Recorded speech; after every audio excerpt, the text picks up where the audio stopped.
Hi everyone and welcome back to the Indie Hideout. My name is Michael and today we're going to be looking at Gone Home. I'm going to keep the first half of this video completely spoiler free, so don't worry, I will let you guys know when the spoilers are coming up. The game is brought to us by the Fulbright company and it's their first game. So where do I even start with this game? Well, I would have to say it's kind of adventure game with extremely light puzzles. I would hardly call them puzzles, but there is some stuff you have to kind of work out in the game. The game is very unique but also has a really niche market. Personally, I really love this game, but it's not going to be everyone's tastes. If I had to draw a comparison to a game I played before which is similar to this and similar in the kind of unique aspect of this gameplay, it would have to be Dear Esther. It's very similar to that. So if you didn't like Dear Esther, you probably won't like this one. So you play as a student named Kate and she comes back home after travelling around Europe on a kind of gap year, and she comes home to find that the house is completely empty and no one's around, and there's a little mystery she has to solve in the house. At the beginning of the game you'll be all confused to hell with strange notes being left around that don't really make much sense, really kind of sketchy and kind of have like a really haunting feeling about them. Despite a few little dry spells, the game had me on edge pretty much all the time, and they had me on edge in a really clever way. It wasn't just kind of jump scares or anything. Trying to figure out the mystery in the house and what's happening, what is going on. It really is a roller coaster. It really is a journey that the game takes you on, and that kind of uniqueness we don't really see nowadays in many games, which is really disappointing, but it works so well. The game isn't very long and I wouldn't really say it has replayability, even though I am going to go and play through it a second time. Kind of like that film that you watch once and then the second time you watch it it's kind of better because you can piece things together that you didn't first see at the beginning, that kind of thing. So if you enjoy games like Elusis or Dear Esther, them kind of adventure mystery games, then you will definitely like this game, so go check it out. Okay, so we got huge spoilers coming up in the next section. Huge, as in it will completely ruin the game for you. So seriously, if you're even tempted to play through the game, turn this off right now, otherwise it will completely dick the experience up. Have they gone? Okay, the main strong point of the game is you don't know what to expect, and so you don't know what you're getting with this game. So you go in and you're not sure if it's going to be horror, if it's going to be not a horror. You really don't know. So you first go into the game expecting to shit your pants, and the developers kind of knew that, so they played on that a lot, which was brilliant. I loved that. That was amazing. Thank you for that experience. And they play on this fear from the offset, like straight away. You find a letter that's been left from your sister, and she says things like, don't tell mom and dad, I'll meet you again someday. That's like, holy shit, what you doing? Is she dead? Like, I don't know what's going on. You get some creepy voice messages that are left on the phone, people like weeping and crying and trying to get someone to answer the phone. So at this point you are completely confused. You don't know what's happening, you don't know what to expect. You're in a strange house which actually coincides with the character because you just moved into that house, and you're on your gap year, so you don't have a room or anything. So it is a completely new house to you, and lights are flickering and some of the lampshades and rooms look knocked and really messy, and you kind of sends your mind off in these crazy little things that could have happened. On your adventure through the house you discover that the dad has been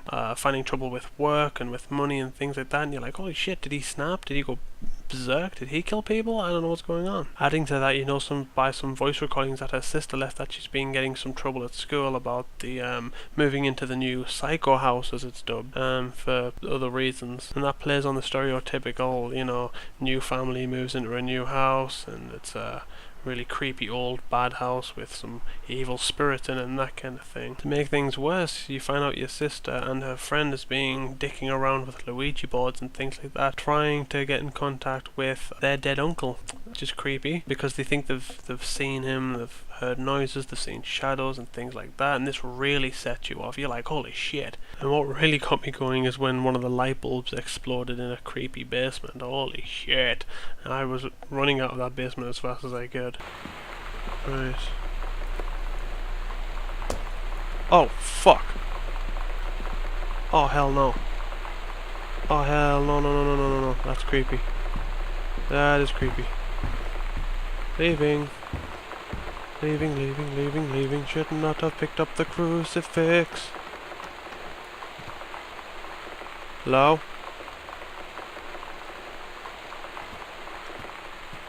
Let me read the crucifix, please.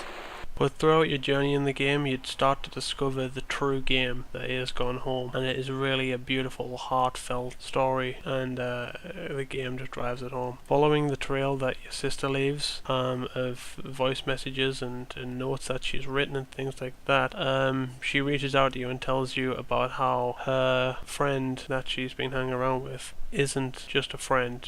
She's a lot more than a friend, and it turns out they're in love. And she tells you about her time spent with her, and you can see evidence of that in the house, like they built a fort and things. So it's really just a love story between these two girls, and it just plays on the horror aspect when it's really just all explainable. It really stays in the bounds of reality, and it just plays with your mind, and until you see the true story, and then you're like, oh wow, that was well done. She talks about how their lives and their career choices have taken them down two completely separate different paths, with her girlfriend going into the military and her going off to college. They can't really be together, and to make things worse is when parents find out about it, they don't take it too well. They're a really strong Christian family, and they don't take it too well, and they don't understand her feelings, and they aren't very sympathetic towards them, and they tell her just to face and all these kind of things, and it really drives it home. It's a really powerful story, and the way they delivered it in the game was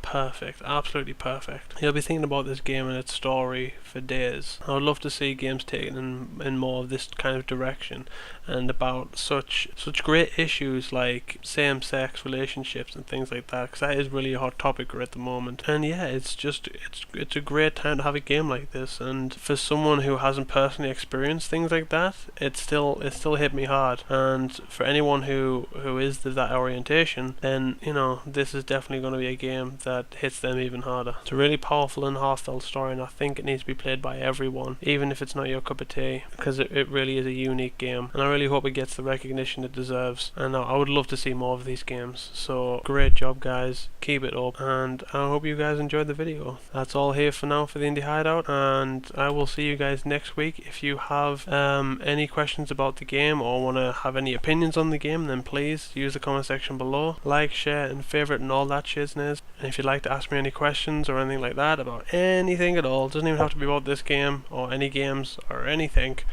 then head over to ask.fm, the link in the description below. Take care everyone, and have a great weekend.